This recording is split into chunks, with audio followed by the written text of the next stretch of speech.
you have a practice or are you running a business? Valuation is the ultimate KPI. Hey there, it's Mike Langford. Welcome to another episode of the Modern Financial Advisor Podcast, brought to you by Truelytics, the one and only comprehensive advisor transition management platform. Before we jump into the show this week, Truelytics has a big announcement. TrueMatch, the online matchmaking solution designed specifically to facilitate your desire to find the right partner for a merger, acquisition, or succession planning, is officially live and ready to rock. If you are a Truelytics user, make sure you swing by, log in, and check it out. If you are not yet a Truelytics user, what are you waiting for? Even if you have no immediate plans to sell or buy another financial advisory business, you should make sure you join TrueMatch so you can have the visibility into the market that you need, right? It's always good to understand how much is your business worth and how does it compare to other businesses in the marketplace, because you never know. Someday you may want to acquire another business, or you may want to sell your business, or you may need a new succession partner. So really good stuff. Simply go to truelytics.com/TrueMatch and click the schedule demo button. Okay, on the show today is Max Winthrop, the CEO of Winthrop Wealth Management based in Boston, Massachusetts. I am thrilled to share this episode with you because I think Max and the rest of the team at Winthrop Wealth Management epitomize everything we have been encouraging firms to do at Truelytics with not only the product, but also the content we produce, like this podcast. This is a fantastic story of business transition and transformation, because not only did Max and his brother take on leadership roles in a firm their dad and their uncle started decades ago, but working together, they modernized the business with new technology solutions, role realignments within the team, and a new approach to running a modern financial advisory business.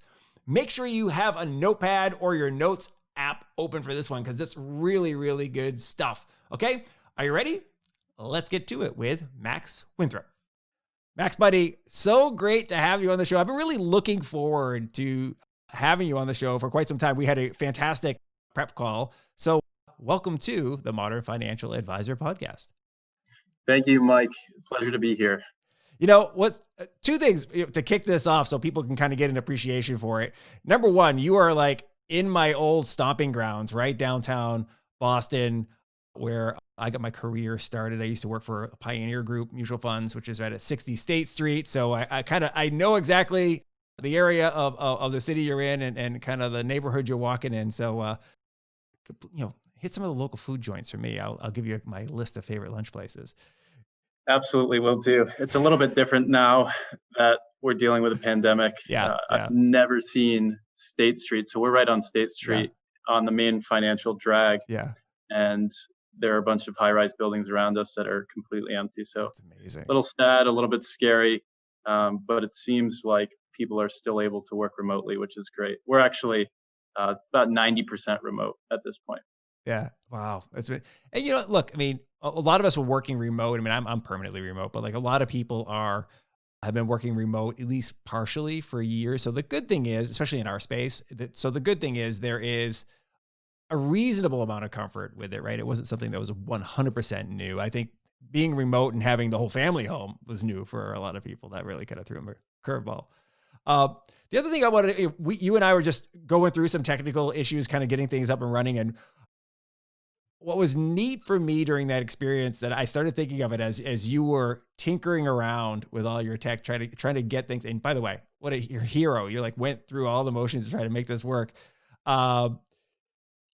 You are a tinkerer. Like in our prep call, when we were talking about the business, and we're going to get into this about how, you came into the business, you took it over and you've grown it and you've kind of rapidly transitioned the business and modernized it. A lot of that was due to tinkering, right? To getting in there and having that experimental role. Lots of tinkering. Yeah.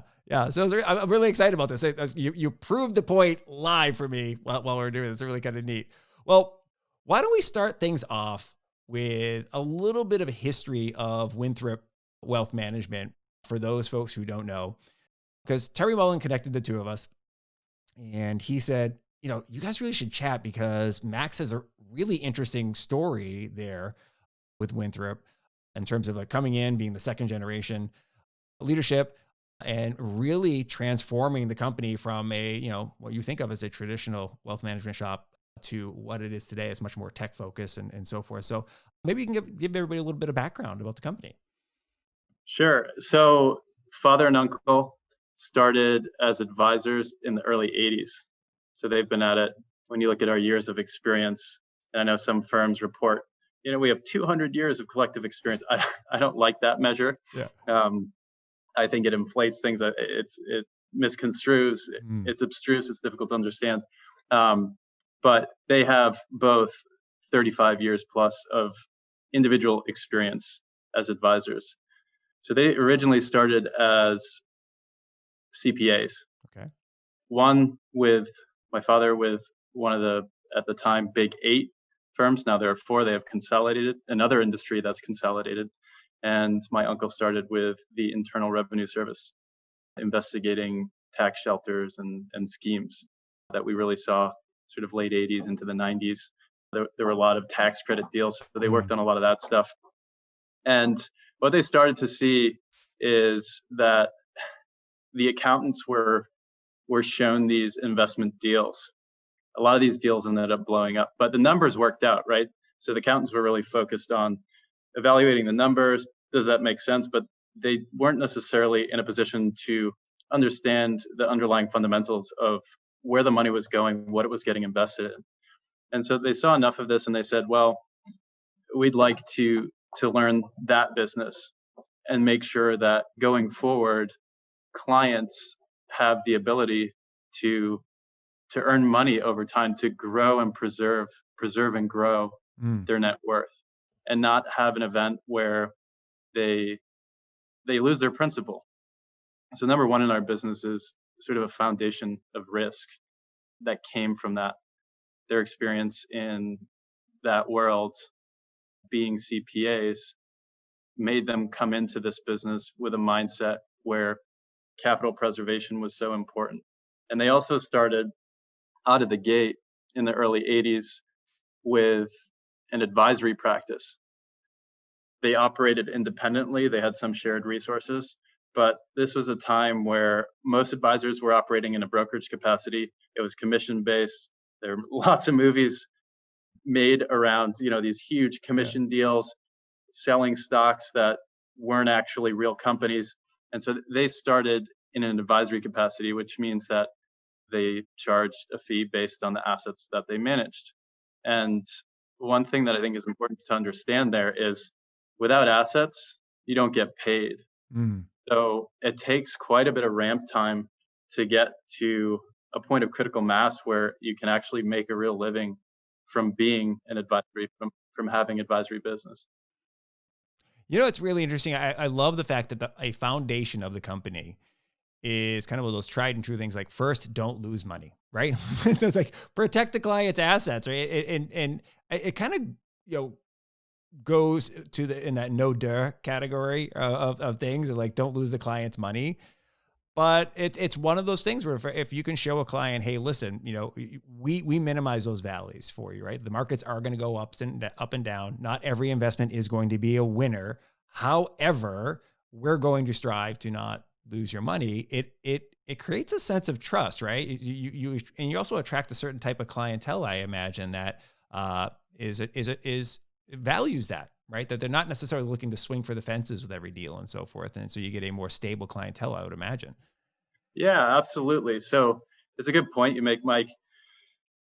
What we do has evolved over time, but the foundational principles are still the same. And I don't see them really ever changing. And many of our clients have been with us for a really long time. So we set up the registered investment advisor in 2017. So it's relatively new. And I can talk about that if you'd like. That's sort of the evolution that we've made in the last few years, because they were practicing father and uncle separately.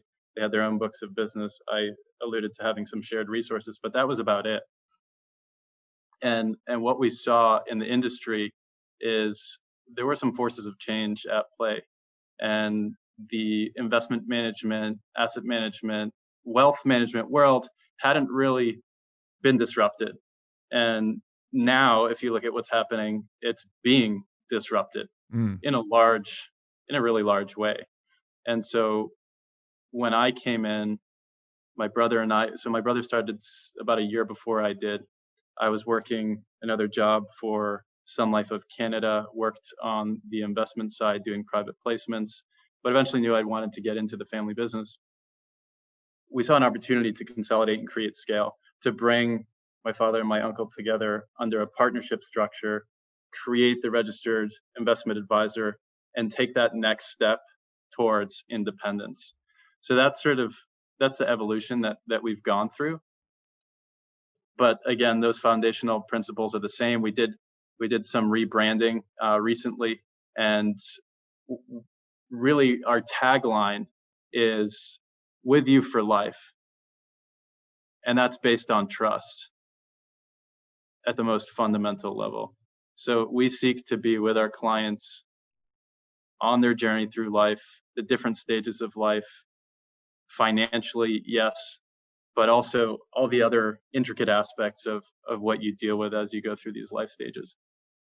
Yeah, I think you hit that the trust thing really hard, and I imagine the trust thing is important within the company as well, because you know you mentioned you always knew at some point in time you'd like to join the family business, but you also mentioned like when you came into the business, it was kind of like two separate businesses in some respect, and you had to have the vision to see where you wanted to go with the business, and that there'd be more power of creating the RIA and developing things.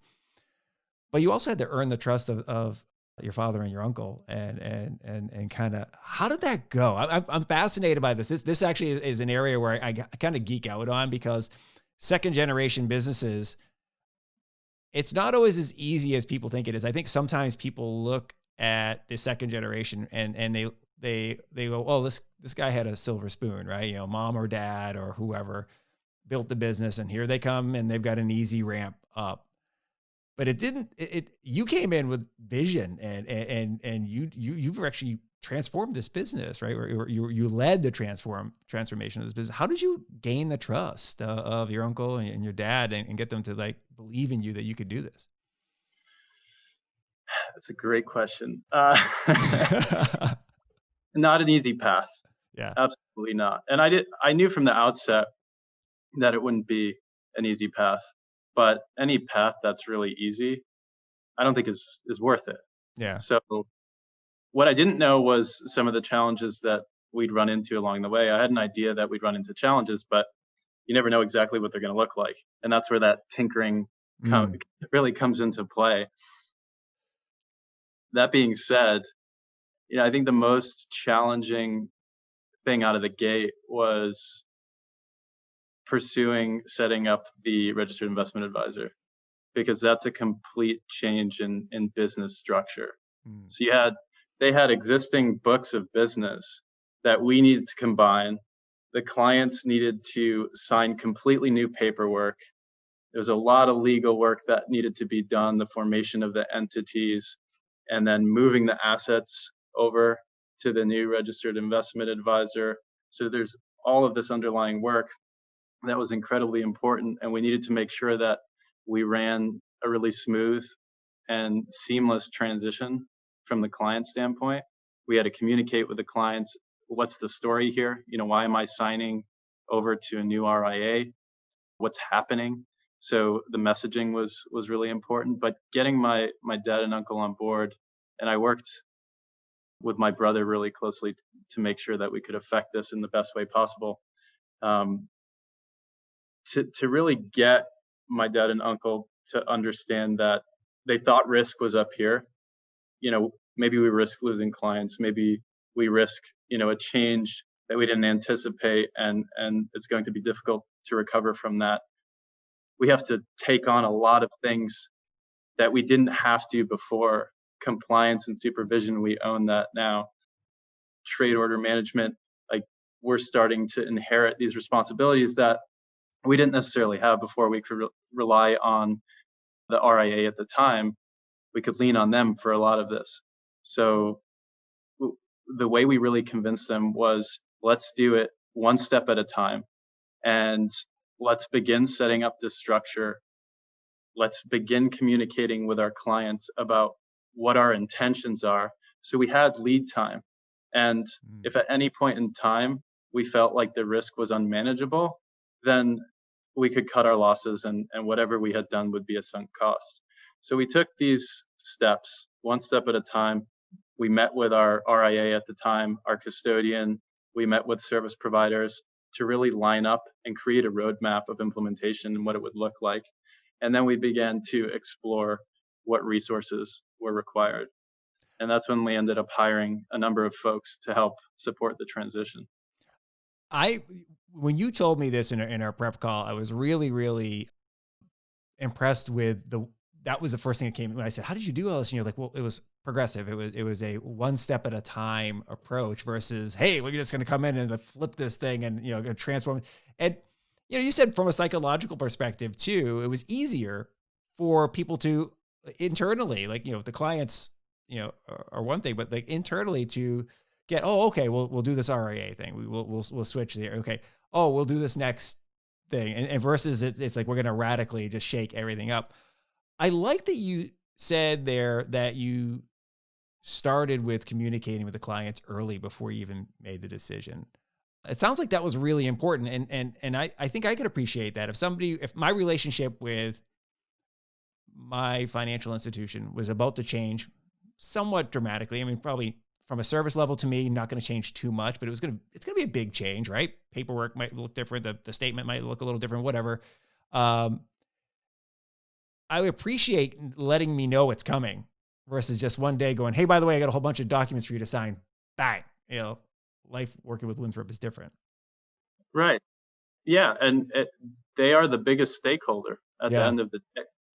And a big piece of this change was made to benefit the clients, to create business continuity, which it existed, but in short form before. And now we have a robust team and continuity plan in place. And that's huge. So there were a lot of positives that we could communicate around the story of creating the RIA and moving the client advisory business to the new RIA. And so at the end of the day, we had a really successful transition. And this is where Lucas and I sort of stepped into the executive roles, because we had these ideas, we had these visions of creating more independence than we had.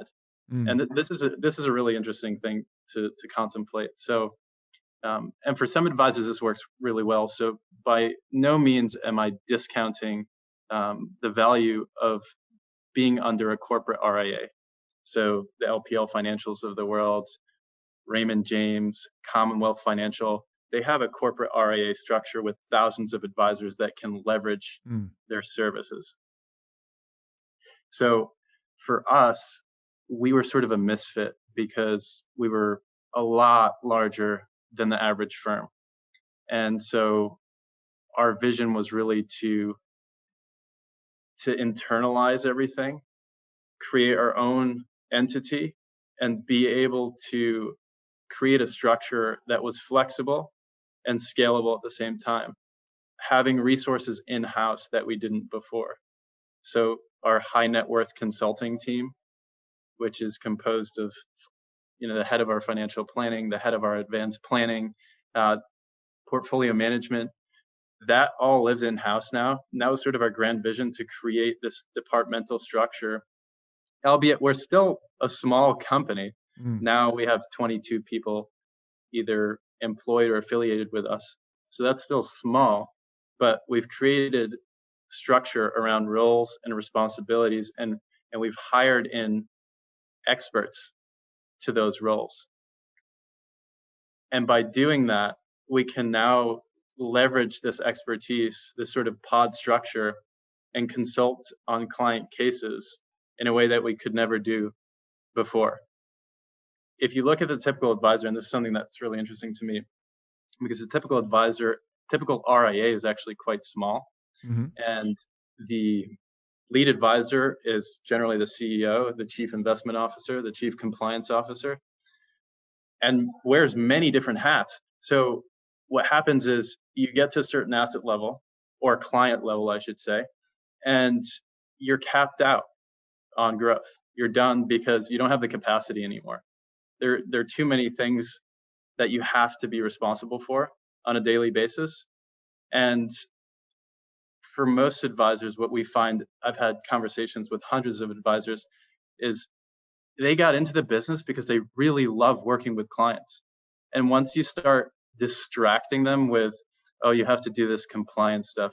Oh, you have to do all this trading stuff. Oh, you have to do all this reporting that isn't related to the client, but you need to do from a business standpoint. They went from spending 90% of the time with the clients, maybe in the mid 80s, early 90s, to now 50 or 60% of their time is spent with the clients. So they want that time back. And that's something that we saw with my father and my uncle, is they were becoming more and more burdened with running the business. And so professional management made a heck of a lot of sense. Hiring it was expensive. So that's where my brother and I stepped in. We said, we can do this. Let's pursue this new structure. It's going to be cost effective because you're not going to have to pay us executive salaries out of the gate. And we're going to earn our weight in what we put into this and what we create. And that's what we've done. It's taken time. It's been difficult, a lot of difficult conversations, but when you look back, if we had presented everything that we've done in the last, call it 4 years, in that initial meeting of here's all the things that we want to change and that we want to do, I guarantee it would have been a hard no. Yeah. Yeah. Yeah. Well, because it's overwhelming, right? It's you think about, like, if I tell you anything in life, by the way, if I tell you you've got to do it, like, I want you to start at zero, or where you're at now, and I want you to this vision of what you're going to look like 3 years from now. It's just like, oh my God, all that change, right? It's brutal, but it, one step at a time. That's why, when you have a baby, it's a baby, and it's gradual. It doesn't do much other than eat and sleep and poop, right? And then it gradually, over time, adds complexity to your life. The same thing with a business. Yeah. So if I said to you, Mike, okay, you guys got something great going on right now. You don't really need to make change, but why don't we go in, set up a new entity, set up a new partnership structure, move all the clients to this new entity, ask them to sign all these agreements, add $500,000 run rate to technology spend and build an infrastructure, triple the size of our team and increase labor costs like you've never seen before. What are you going to say, right? Yeah.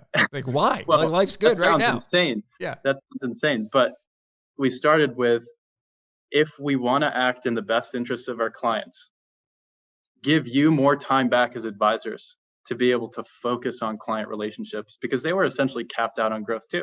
Yeah. Couldn't really handle taking on more client relationships because they were increasing service levels. And that's one thing that I'll give them so much credit for, is the way that they interact, engage with, and service their client relationships is unique. They have really tight and intimate bonds with their clients. And so that's why we have the continuity that we do, right? But you can't all of a sudden take on another 10 clients and give them that same level of service without making change. So the change that we made has created capacity for them, and they work every single day still working with the clients that they want to work with. And we're able to grow the business, bring on new relationships, because they don't have to worry about what's happening from a business standpoint and the day-to-day that is involved in running the company. It's really interesting. Implicit in what you're talking about there is, we talk a lot about on this show about, instead of running a practice, you run a business, is what we want people to do, right? Because a lot of advisors, especially at a solo level, and you alluded to it, right? They're the chief cook and bottle washer, as the saying goes. They do everything. And they're capped out because it's basically like a job you own, and there's only so many hours in the day. There's only so many things you can do. And it's also very difficult to be good at all the things, right? So some people are really good with client relationships. They may not be as good as being a portfolio manager. They may not be as good as some of the clerical stuff that you need to do in a business, right? But what you hit on was two crucial areas that I think are really important, especially as we're moving into the next generation of advisory firm owners, right? The first generation being your uncle and your dad's age, is that continuity is really necessary. And so you need to put something in place to make sure that, the business is solid, that clients are continuing to take care of in the event that something happens to the advisors, but also in the event that the advisors decide that they want to retire too.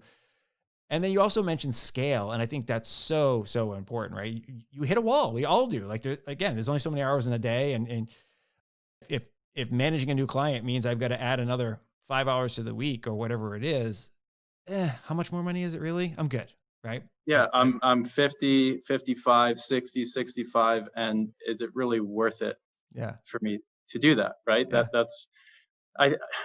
You brought up a few really great points. And one thing that we found, so we just transitioned successfully, and I would say seamlessly, but you can ask the firm if you want. Yeah. Our first true affiliate partner. Okay.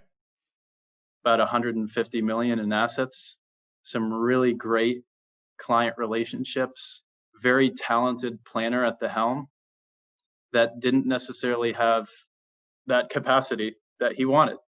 Yeah. And so that was the driver, right? He had gotten to the point that he's very successful no matter what, but had aspirations to do more and to offer a broader array of services to the clients. And what that really took was narrowing the focus.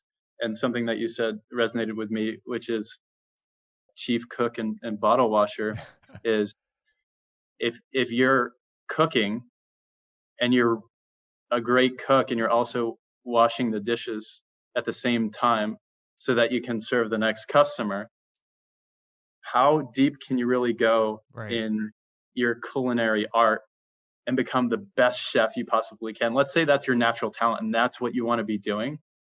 We're then limited by the other things that we have to do. So we believe here at Winthrop Wealth in specialization. So and I'll just reference this because I think it's interesting, and do with it what you will. When we hired into these sort of centers of expertise that I was discussing earlier, so financial planning, our head of financial planning doesn't have responsibility for any clients. Our head of advanced planning doesn't have responsibility for any clients. Our head of portfolio management, or co-CIO, doesn't have responsibility for any clients. Now, that's very non-traditional, especially at our size. Yeah. And in our industry in general. Usually it's, hey, how much production do you have? If you have enough production, come join the team. We want to subsidize things and we need production for that. So go out and recruit clients or bring in clients from a pre-existing relationship, whatever it may be. We don't require them to go out and bring in relationships. We don't even require them to manage relationships. What we do is we've set up this infrastructure so that it can be leveraged in a consultative way. We're highly collaborative.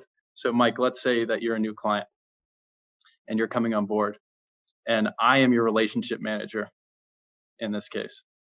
What I will do is I will coordinate with planning to help develop the plan and bring in the resident experts to go as deep as possible. We're going to look at your tax returns and we're going to ferret out anything that we possibly can that we can use to either mitigate taxes or be opportunistic from an asset transfer standpoint, whatever comes up, estate planning standpoint. And then I'm going to meet with them and toss these ideas around, and we're going to come up with the best possible options and then go back to you. And the relationship manager, or in this case, I'm your advisor, I'm going to have that conversation with you. I can bring them into the meeting if I so choose. I don't need to. For the more complex cases, we absolutely do. Same with portfolio management. Once we have built your plan, then it's time to allocate the portfolios. So I will consult with portfolio management to make sure that we get the best possible structure, risk reward in your portfolio based on the output that we've gotten from the planning process. So everything's integrated and coordinated. And by not having these experts be responsible for clients and say, oh, I have to call X, Y, and Z people today, so I'm not going to have time to focus on my craft.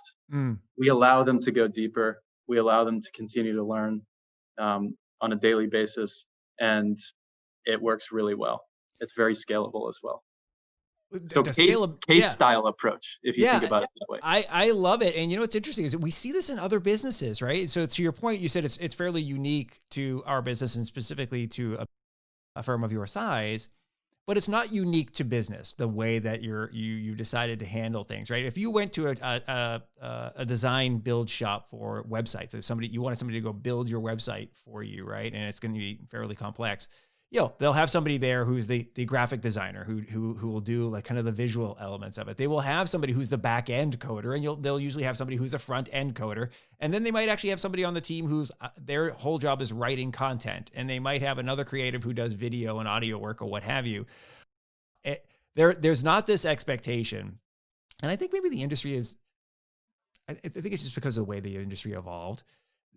There's this misconception that your advisor, he or she, is going to be the expert, the one and only person who has all the answers for you, right? For everything. Yeah. And that's not true in the world, frankly. And why would it necessarily be that way? And it goes back to the roots, right? Of originally they were called stockbrokers, and they were basically selling you something, right? I got some stuff to sell you, and I am sophisticated enough to be able to explain why you should buy this stuff, this packaged financial product. And awesome. But now that it's more of an advisory and more comprehensive, holistic approach to your client's wealth and their financial well-being, you're going to have to get a little broader on the skill set, and you might need other members on the team. I love it.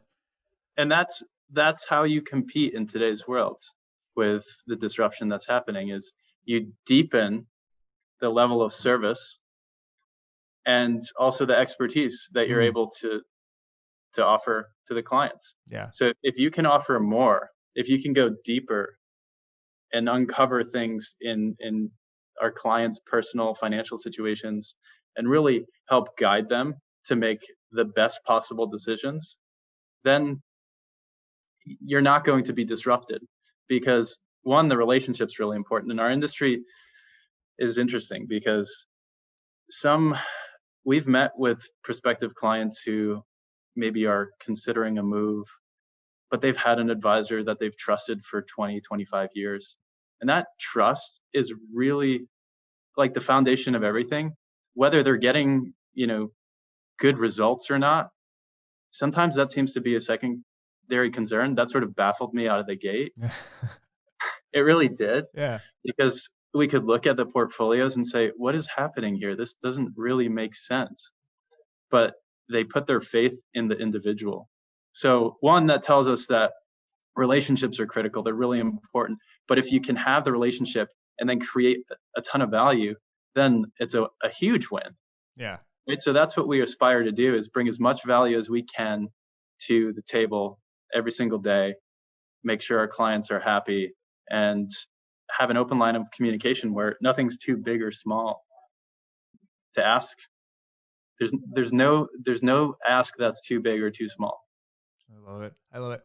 Now, one of the things you mentioned is that the business has grown incredibly rapidly over the last few years, right? Since you made this change of going, creating your own RIA structure and so forth. I think you mentioned, and please correct me if I'm misquoting you, I thought you said it's grown by 50% and over 3 years. That's a big growth number. So I always wonder, every time I hear that, especially when we're in a bull market, I'm like, I wonder how much of that was, the market conditions. And I wonder how much of that was like, hey, we're bringing on new clients, new assets. And you mentioned you had a new affiliate advisor coming in. So that's 150 million AUM coming in there. How has that growth process happened while you're focusing on transitioning the business, right? Because that's a lot to do. I mean, obviously you're divvying up some of the elements there, but how do you accomplish that? Because it's pretty impressive. It's interesting. So there's two elements to growth.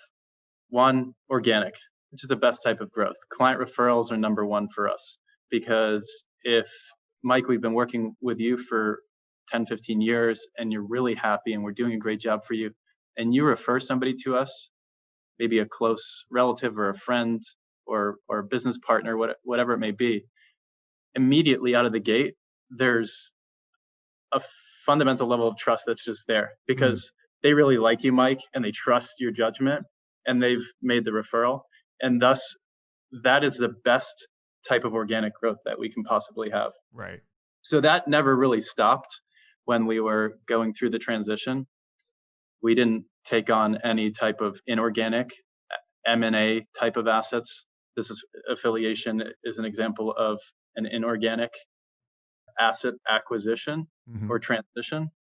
but organic, those are the two main lines of growth in our industry. So organic, which is bringing in net new clients, and inorganic, which is either you acquire, buy a firm, or you transition the firm's assets to your RIA.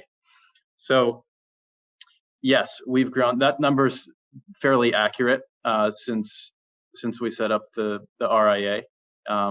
Part of that is the asset transition, which was fairly significant, and we always shoot for single-digit growth, high-quality growth, and we sit in a position. So we're not shooting for the moon. We're not trying to grow at double digits, right?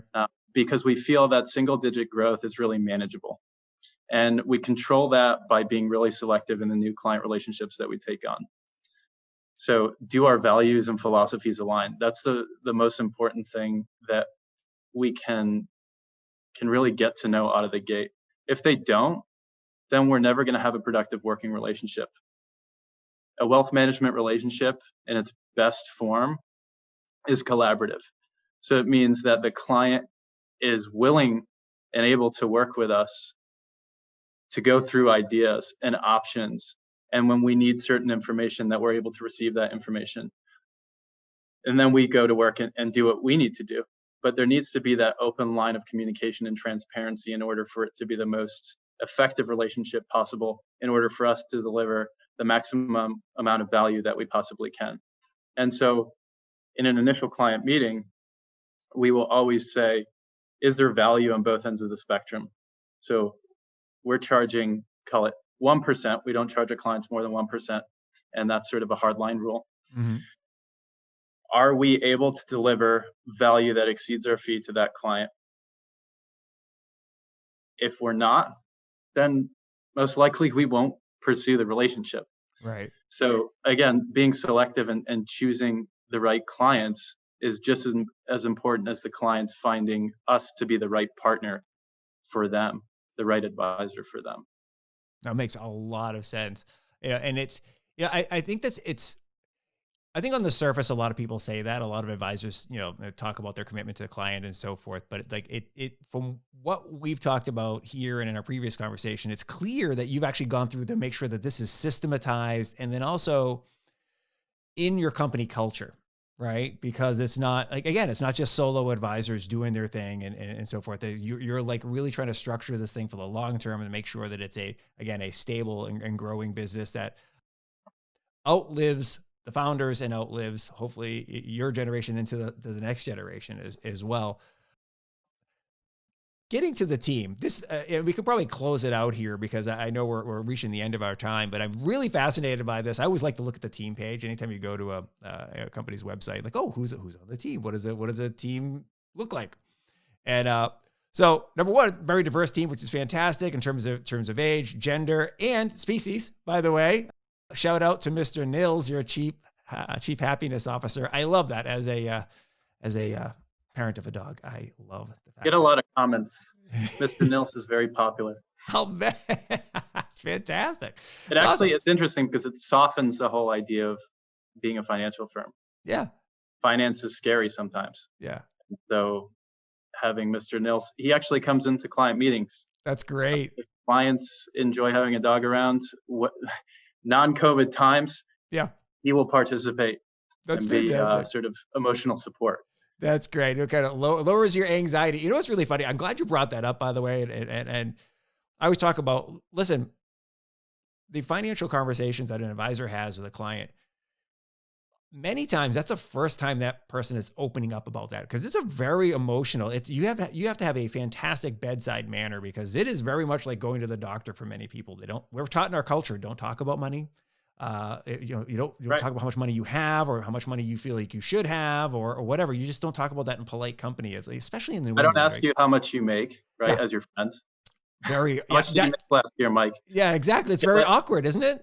Yeah, you don't ask people how much they make. You definitely don't ask them how much they have, right? It's very just considered. Or how about this one? Did you save more than you earned last year? Right. Yeah. That's an uncomfortable question for people. Could you really afford that car you're driving? Yeah. It's so true, right? So, and we also have and if people are wealthy and you're serving, high net worth clients, our our culture is teaching them that they should feel some level of shame for how much money they have. In many ways, they're hearing that all the time, is that you're rich and I'm not doing so well. And it's because you're rich that I'm not doing so well. And many people hear that. And so they're like, listen, I'm just going to keep this close to the vest. And again, it's particularly true up in New England, where it's a much more kind of culturally conservative in that respect, close to the vest.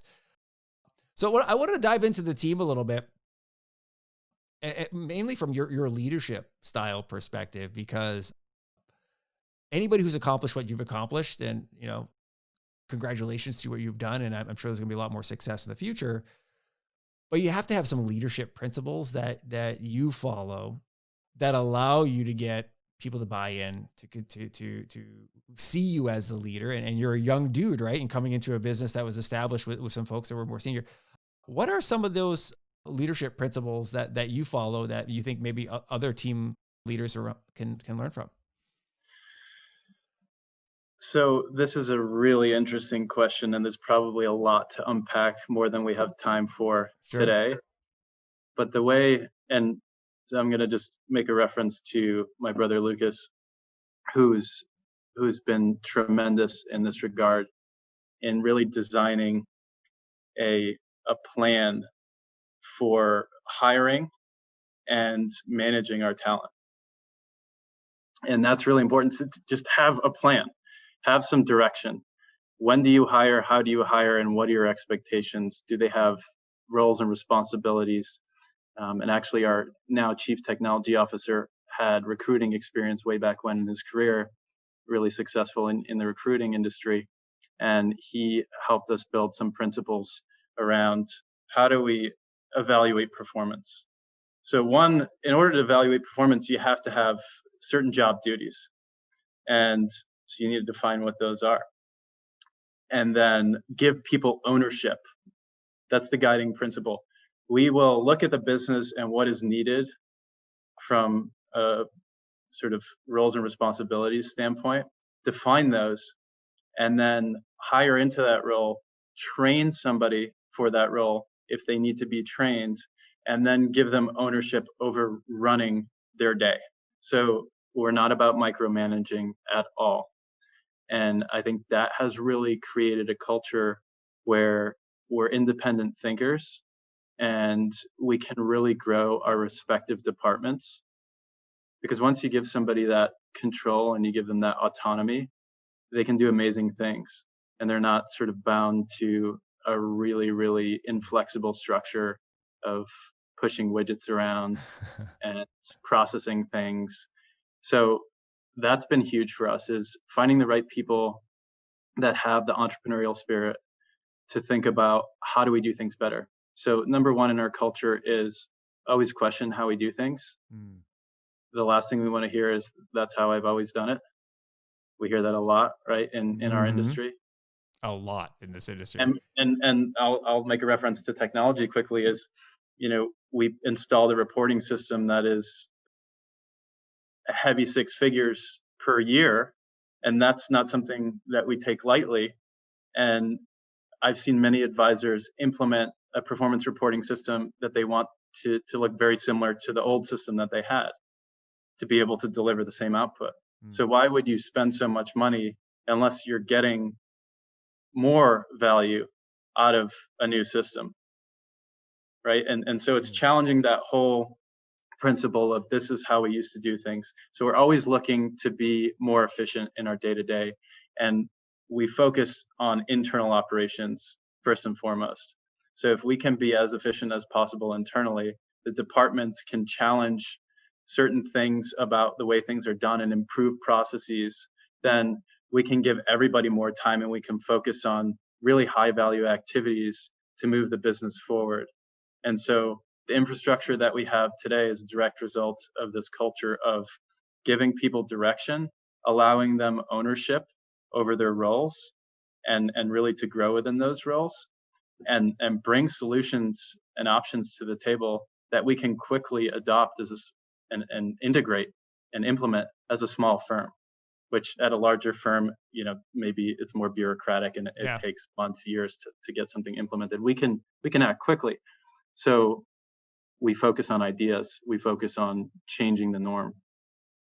some of our core values: be the solution, be a team player, be uncomplicated, be yourself, be present, and be open to change.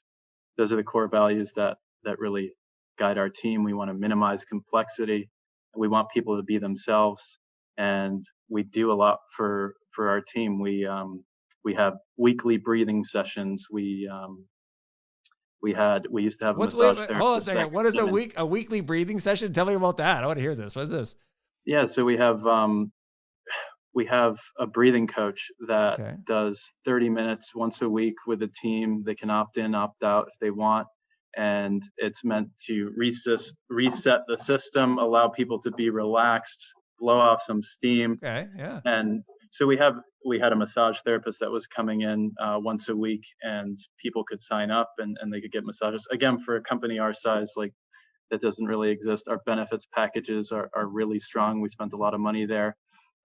Help to fund people's HSAs. Mm-hmm. We pay for a significant portion of their health care. We have a nice matching program from a 401k standpoint, and they have flexible schedules. So we don't have a designated number of vacation days or Mm-hmm. days off, if you will, paid days off.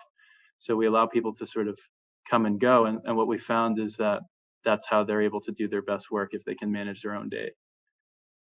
I love it. It is really refreshing to hear that in the financial space, just because historically it hasn't been like that. But what people are seeing, the best talent sees what's available in other industries, right? Like the tech industry specifically. And so they know they have options, right? It's like, I don't have to just work in the wealth management space. I can go over here and work at this new hot tech company or this new design agency or whatever. And here's the things that are available. And many of those are what you're describing, right? And here's the leadership principles they have and the empowerment they have. And so I love the fact that you're building a company in that fashion, because we've been talking a lot about it. We've mentioned it on this show, that there is a war for talent. Even though you're seeing, some of the economic jobs outlook doesn't look great as a result of COVID, the reality is high quality people will always have options, and there will always be a challenge to attract and retain the best people. And so it sounds like you've made a commitment to, hey, we're going to invest in these people. We're going to treat them right and give them the empowerment to change the world. It's great. Yeah, and I'll say this too, is we care. We're like a big small family. Yeah. Big small family. I love it. We care about all of our people, and we know them really well, and they know each other really well, which is awesome, and it's a beautiful thing. And the working culture in the office is great, and we had that rapport, Yeah, and trust, and that collaboration going into the pandemic, and we're able to seamlessly operate like this. We miss being together, obviously. That's the downside. But we're very fortunate to be in an industry where we actually got busier as the pandemic hit, because we engaged with our clients more often than we usually do, to sort of give them the confidence and being able to navigate through this difficult time. that's And great. and that comes back to the team. And if they weren't happy, if they didn't feel supported, if they didn't have direction, then they wouldn't be able to really exceed expectations. So I think we've done a good job there. The thing that always keeps me up at night is, how do we keep this going? Yeah. Right. Yeah. And we're 3-4 years in with some of these people. And so where do you go from here? Right. Yeah. That's always the challenge. Yeah. Our team generally wants to be challenged. They want to grow. And so we constantly have to be looking for opportunities and educational experiences, advancement, new things like transitioning this business. That's something new that the whole team pretty much got to get involved with and make a contribution. So at the end of the day, caring about your people and spending a lot of time with them. Where Lucas and I sit, the biggest challenge that we have now is we do reviews quarterly, sit down and check in with every single person. And so if we have another 5 or 6 people, that will get really time consuming. It already is for us. Yeah. But I think that's critical, because we can say, hey, Mike, here's what we had laid out for the quarter. Give us an update. How did we do? How do you think you did from your perspective? And we can level set, and then we can plan for the next quarter. And so we're always on the same page. Yeah. And so it's very proactive. I love it. I love it. Well, I think that's a great way to leave things off. I really appreciate you taking the time out of your day to spend it with me and tinkering through some of the early technical difficulties we had getting started. Max, I'm sure many people are going to be inspired and want to follow up with you based on this show. What's the best way for them to reach out to you and connect? Email. It's max.winthrop@winthropwealth.com. Really easy. LinkedIn, also a good way. I don't really respond to the LinkedIn messages, but connect on LinkedIn and we can go from there. Perfect. All right. Well, I appreciate it. Thank you, sir. Have a great day. Thank you, Mike. Take care. Thank you very much for listening to this episode of the Modern Financial Advisor Podcast. If you enjoyed the show, please make sure you give it a like and maybe, if you're feeling social, give it a share and leave a comment. We would love to hear from you. Speaking of which, if you have questions or suggestions for a guest or a topic for the show, please make sure you reach out via podcast@truelytics.com or use the contact form on the Truelytics website. Lastly, before we go, huge thanks to Max Winthrop for joining me on the show today. So much good stuff. I'm really thrilled that Terry put us together. Okay, that's enough for me today. Please make sure you stay safe, wear your mask, and keep your distance. And lastly, of course, be nice to each other, okay? We will see you next time on the Modern Financial Advisor Podcast. See ya. Bye.